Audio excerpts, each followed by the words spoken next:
We all understood the assignment. Here we go, all eyes on stage as we officially unveil the wax figure of the multimedia superstar, Ann Curtis. Guys, count it down with me. In 3, 2, 1! Ann Curtis hindi makapaniwala sa kanyang Madame Tussauds wax figure. This is what it feels like pala to have a twin. Ang host actress na si Ann Curtis ay opisyal na naging pinakabagong Pilipino na nabigyan ng wax figure ng sikat na global attraction na Madame Tussauds. Sa kanyang eksklusibong panayam matapos ilantad ang kanyang wax figure sa publiko, ibinahagi ni Ann ang kanyang matinding tuwa at pagkagulat na napakadetalyong bersyon ng kanyang sarili. Sa unang tingin pa lamang sa kanyang wax figure, inilarawan ni Ann ang karanasan bilang surreal moment na hindi nga niya malilimutan. The first time I saw myself, is that correct to say, when I saw her, I was in disbelief and amazed how precise I look.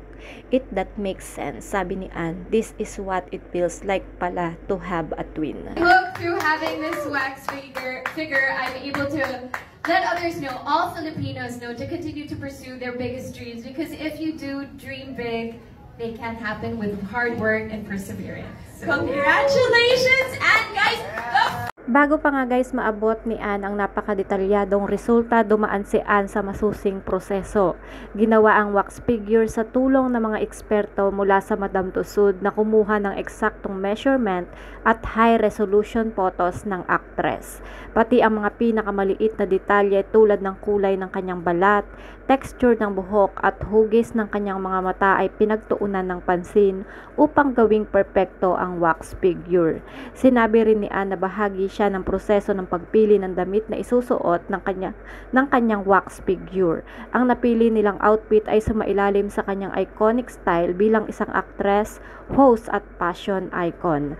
Ang unveiling ng wax figure ni Ann Curtis ay nagdulot ng ingay sa social media kung saan libu-libong fans ang nagpahayag ng kanilang paghanga. Samantala guys, habang ipinagdiriwang ng marami ang unveiling ng wax figure ni Ann Curtis at nagkakasiyahan, may ilang netizen na nagtanong kung bakit nga daw siya ang napili para sa prestihiyosong Madame Tussauds sa halip na mga mas veteranang aktres.